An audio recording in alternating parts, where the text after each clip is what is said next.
পরের দিন সকালে উঠে আমি সারপ্রাইজ, কারণ আঙ্কেল বলল ওনার সাথে আজকে অফিসে যেতে হবে, যে কারণে আমি রেডি হয়ে নিলাম।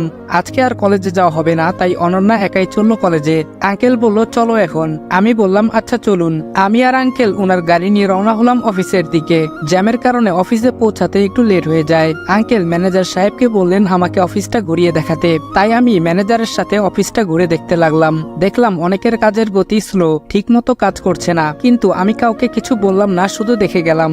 আর সম্পূর্ণ অফিস ঘুরে আঙ্কেলের রুমে পৌঁছে দেখলাম আঙ্কেল একাই আছেন। তাই আমি আঙ্কেলকে বললাম আঙ্কেল অফিসের লোকদের কাজের গতি অনেক কম। আঙ্কেল বললেন ওদের তো কাজ সঠিকভাবে করা উচিত, বেতনও অনেক বেশি দেওয়া হয়। এদিকে অনন্যা কলেজে আমাদের আড্ডার স্থানে চলে গেল। তখন রীতা অনন্যাকে বলল কিরে আবির আসলো না আজকে? অনন্যা বলল সে বাবার সাথে অফিসে গিয়েছে। রীতা বলল আচ্ছা। অপরদিকে আমান সাহেব আবিরকে সব বুঝিয়ে দিচ্ছে, আর তিনি বলছেন এখন থেকে প্রায় সময় তুমি অফিসে আসবে, তাহলে আমিও একটু মুক্তি পাবো। কাজ বুঝিয়ে দেওয়ার পর আবির তার রুমে এসে ভাবতে লাগলো কর্মীরা তো তাদের কাজ ঠিক মতো করছে না, এর কারণ কি? না, আমাকে এই খোঁজ নিতে হবে। কাজ ঠিক মতো করলে তো আরো অনেক বেশি লাভবান হওয়া যাবে। যেই ভাবা সেই কাজ। আবির তখন বেশ কয়েকজনকে ডেকে নিল। আবির বলল আচ্ছা আপনারা আপনাদের কাজ ঠিক মতো করছেন না কেন? একজন কর্মী বলল আমাদের পরিশ্রম হয় অনেক, আর সেই তুলনায় টাকা অনেক কম পাই, আর অন্য ফ্যাক্টরিতে থাকলে আরো ভালো টাকা পেতাম। তখন আমি বললাম আপনার বেতন কত? কর্মী বলল 10,000 টাকা। আমি বললাম আপনাদের সাধারণ স্টাফদের বেতন তো 15,000 টাকা, আর আপনাদের উপরে যারা তাদের বেতন 20,000, কিন্তু আপনারা পান 14,000। আপনারা যান, ন্যায্য মূল্য আপনারা পাবেন, আপনারা কাজে মন দেন। সকল কর্মী তাদের কাজে চলে গেল। তবে এখন আমার কাজ করতে হবে। কে এই সকল কাজ করছে?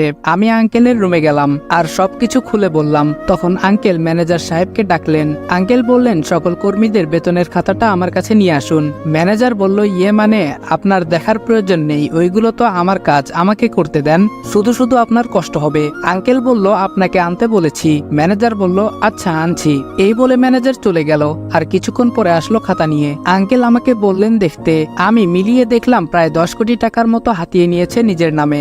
আমি এটা আঙ্কেলকে বলা মাত্রই আঙ্কেল বলল আপনাকে চাকরি থেকে বাদ দেওয়া হলো, আর যে সকল টাকা নিয়েছেন তা কোম্পানির অ্যাকাউন্টে দিয়ে যাবেন, না হলে আপনাকে পুলিশে দিতে বাধ্য হব। এটা বলার পর দেখলাম ম্যানেজার পকেট থেকে কি যেন বের করছে। পরক্ষণেই খেয়াল করলাম তার হাতে রিভলভার। আঙ্কেলের দিকে যখনই মারতে যাবে তখন আমি আঙ্কেলের টেবিলে থাকা কাচের গ্লাস ম্যানেজারের দিকে ছুঁড়ে মারলাম। তখনই তার হাত থেকে রিভলভারটা পড়ে গেল, আর আমি তা নিয়ে তার দিকে তাক করলাম। এদিকে আঙ্কেলের ডাকে সিকিউরিটি চলে এসেছে। আঙ্কেল পুলিশকে খবর দিলেন। কিছুক্ষণ পরে পুলিশ আসে এবং তাকে গ্রেফতার করে। যাওয়ার আগে আঙ্কেল তার অ্যাকাউন্ট থেকে কোম্পানির অ্যাকাউন্টে সকল টাকা নিয়ে নিলেন। পুলিশ ম্যানেজারকে নিয়ে চলে গেল। সকল কর্মীরা অবাক, কেন পুলিশ এসেছে, কি কারণেই বা ম্যানেজারকে ধরে নিয়ে গেল। আমি গিয়ে সকলের উদ্দেশ্যে বললাম আপনাদের যেই ম্যানেজার ছিল সে আপনাদের টাকা থেকে কেটে তার অ্যাকাউন্টে জমা করত, তাই তাকে ধরে নিয়ে গেছে। শুনেন সকল স্টাফদের বেতন 15,000 টাকা, আর তাদের উপরে যারা আছেন তাদের বেতন 20,000 টাকা। এই কথা শুনে সকল স্টাফ আনন্দে মেতে উঠল। আমি আরো বললাম এখন থেকে যদি ভালো মতো কাজ করেন তাহলে আপনাদের বেতন আরো বাড়ানো হবে। সবাই বলল এখন থেকে আমরা আমাদের সর্বোচ্চ দিয়ে কাজ করব। আমি বললাম তাহলে যে যার মতো কাজে চলে যান। তখন সবাই যে যার মতো কাজ করতে লাগলো। সেদিনের মতো আমি আর আঙ্কেল বাসায় চলে আসলাম।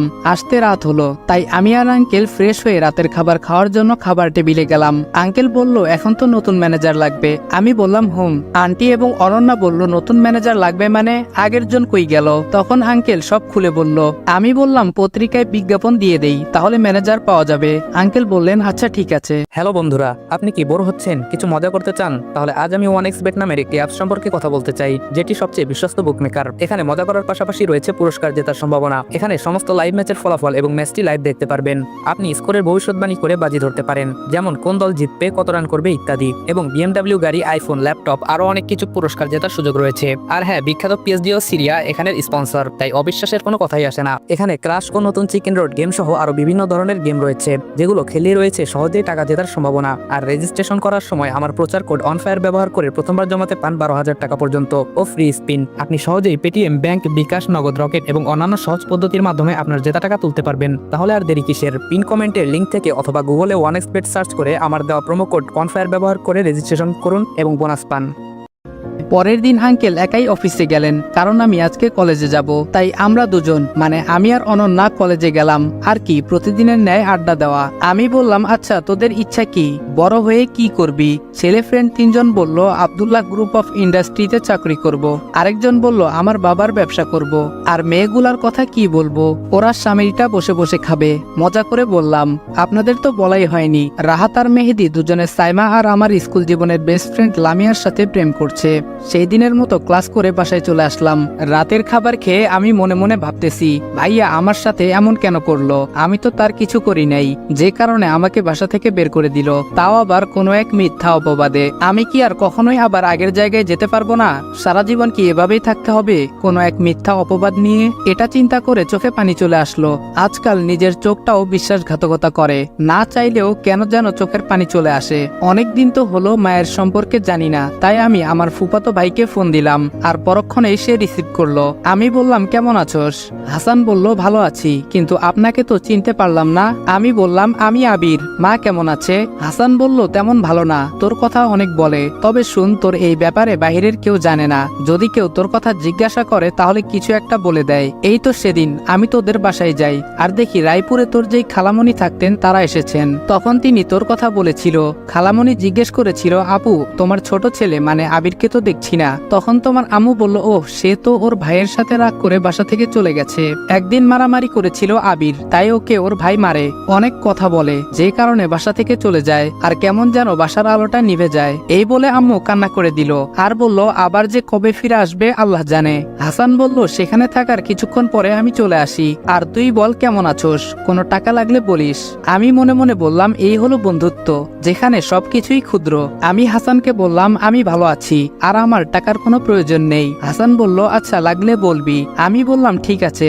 আরো কিছুক্ষণ কথা বলে ফোনটা কেটে দিলাম। আর মায়ের কথা শুনতে ইচ্ছে করছিল, তাই মার ফোনেই ফোন দিলাম, কিন্তু ফোনটা তো বন্ধ। এখন কি করি? ও ভাবির ফোনে ফোন দিয়ে দেখি কি করা যায়। যেই বাবা সেই কাজ, তাই ভাবির ফোনে ফোন দিলাম। ফোন রিসিভ হলো। আপনারা হয়তো ভাবছেন কেন হাসানকে বললাম না মাকে ফোন দিতে, কারণ হাসান বাড়িতে নেই, তাই তার ফোন দিয়ে কথা বলতে পারিনি। গল্পে ফিরা যাক। আমি বললাম, হ্যালো কেমন আছো ভাবি? ভাবি বলল, কে? আবির। আমি ভালোই আছি, তুমি কেমন আছো? আমি বললাম, ভালোই আছি। মা কই, মার কাছে একটু দেওয়া যাবে? মার কথা শুনতে অনেক ইচ্ছে করতেছে। আর ভাইয়া কই? ভাবি বলল, তোমার ভাই বাড়িতে নেই, বন্ধুদের সাথে ঘুরতে গেছে। আর হ্যাঁ, মা এখানেই আছে, কথা বলো। আম্মু বলল, কে ফোন করেছে? ভাবি বলল, দেখো কে ফোন করেছে। তখনই আমি বললাম, কেমন আছো মা? আম্মু বলল, কে? আবির। এই বলেই আম্মু কেঁদে দিল। আমি বললাম, আমি। আমারও চোখে পানি চলে আসলো। আম্মু বলল, বাবা তোকে ছাড়া আমি ভালো নেই, তুই চলে আয়, না হলে তুই কই আছোস বল, আমি এসে তোকে নিয়ে আসবো। আমি বললাম, না আম্মু, যে অপবাদ নিয়ে আমি এসেছি তা মিথ্যা প্রমাণ না করা পর্যন্ত আমি আসবো না। তবে চিন্তা করো না, আমি ভালো আছি অনেক। আর বেশিক্ষণ কথা বলতে পারলাম না, কারণ আর কিছুক্ষণ কথা বললে আমি নিজেকে কন্ট্রোল করতে পারতাম না। সেই দিনের মতো ঘুমিয়ে গেলাম। পরের দিন কলেজে না গিয়ে আঙ্কেলের সাথে অফিসে গেলাম। অফিসে গিয়ে আমি অবাক, কারণ আজকে সকল কর্মীরা তাদের কাজে মনোযোগী। তা দেখে আমি আর আঙ্কেল অনেক খুশি। কিন্তু এভাবে তো আর চলে না, একজন ম্যানেজার লাগবে। তাই পত্রিকায় বিজ্ঞাপন দেওয়া হলো, এ গ্রুপ অফ ইন্ডাস্ট্রি, অনন্যাদের কোম্পানির নাম। এর জন্য ম্যানেজার নিয়োগ দেওয়া হবে, আর 2 দিন পরে ইন্টারভিউ। আপনাদের কাছ থেকে 2 দিন ক্রপ করি। 2 দিন পর আঙ্কেল আমাকে ইন্টারভিউ নিতে বলে, যে কারণে আমি ইন্টারভিউ নিতে যাই। বলে রাখা ভালো, আমি এক জায়গায় গিয়েছিলাম, যে কারণে আসতে একটু লেট হয়ে যায়। আমি গিয়ে চতুর্থ ব্যক্তিকে ম্যানেজার পদ দিলাম। ওহ, আপনারা তো বুঝতে পারছেন না, চলেন ফ্ল্যাশব্যাকে যাই। এদিকে 8-10 জন লোক বসে আছে, কখন ইন্টারভিউ শুরু হবে। তারা একে অপরের সাথে কথা বলছে। প্রথম জন, আজকাল চাকুরির যে অবস্থা, ঘুষ ছাড়া চাকুরি খুব কষ্টকর। দ্বিতীয় জন বলল, আমি 10 লক্ষ টাকা জমিয়ে রেখেছি ভালো কোনো চাকুরির জন্য। তৃতীয় জন বলল, এখন টাকাই সব, টাকা দিলে চাকরি হবে, না হলে নাই, আপনি চাকরি পেলে কি করবেন? চতুর্থ জন বলল, সব জায়গায় টাকা দেখে না, অনেক জায়গায় যোগ্যতা দেখে, আর আমি নিজের জন্য না, এই কোম্পানির জন্য যা করার করব, কেননা এর দ্বারাই আমার জীবন চলবে। যে কারণে এখানে চাকরি হলে আমি আমার সর্বোচ্চ দিয়ে কাজ করব, এমনকি জীবনও দিয়ে দিব। পঞ্চম জন বলল, আমি এখানে কাজ করে নিজের জীবন গড়ব। আরো কয়েকজন আরো অনেক কথা বলল, আর আমি ওদের সাথে বসে ওদের কথা শুনছিলাম। তবে মাস্ক পরে থাকায় অফিসের কেউ চিনতে পারেনি।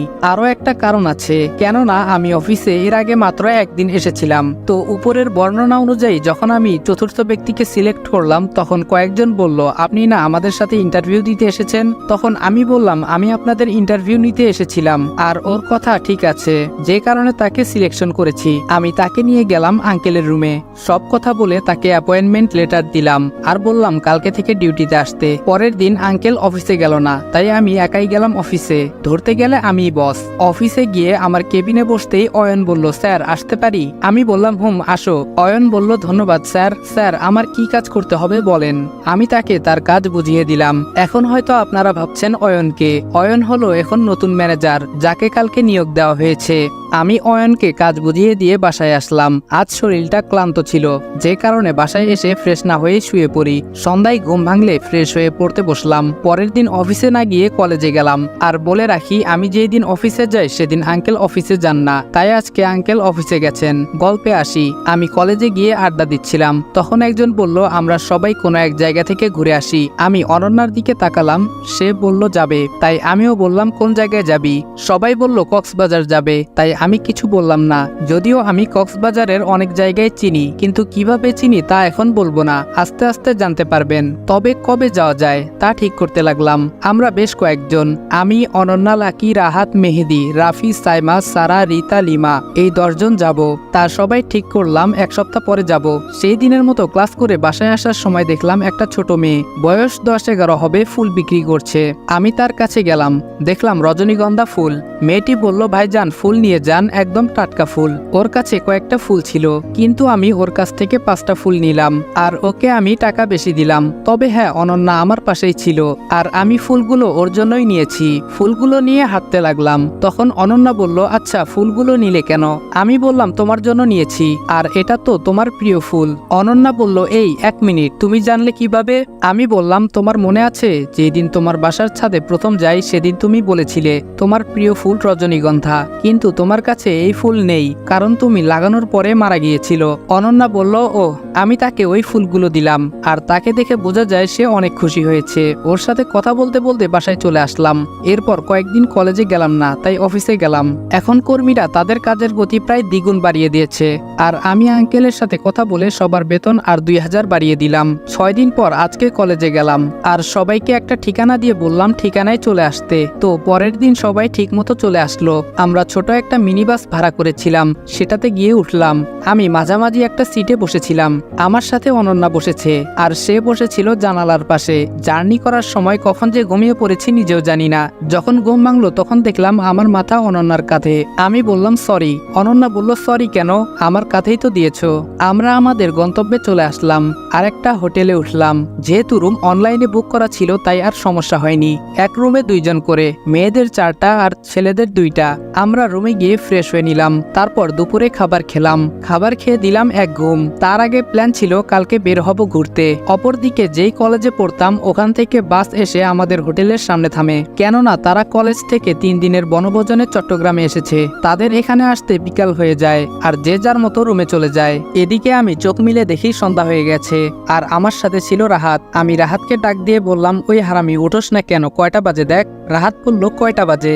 আমি বললাম, সন্ধ্যা হয়ে গেছে, আর তুই এখনো উঠোস না? উঠ, না হলে পানি মারবো, হালা ঘুম পাগল। রাহাত বলল, আরে উঠতেছি। পানি কেন আবার? ফ্রেশ হয়ে সবাই ছাদে গেলাম। আমাদের এখান থেকে সমুদ্র সৈকত কাছাকাছি, যে কারণে ছাদে উঠলে উত্তাল সমুদ্র কিছুটা দেখা যায়। আমরা ছাদে আড্ডা দিয়ে বললাম, আজকে তাড়াতাড়ি ঘুমিয়ে পড়বি, কালকে সকালে সৈকতে যাব।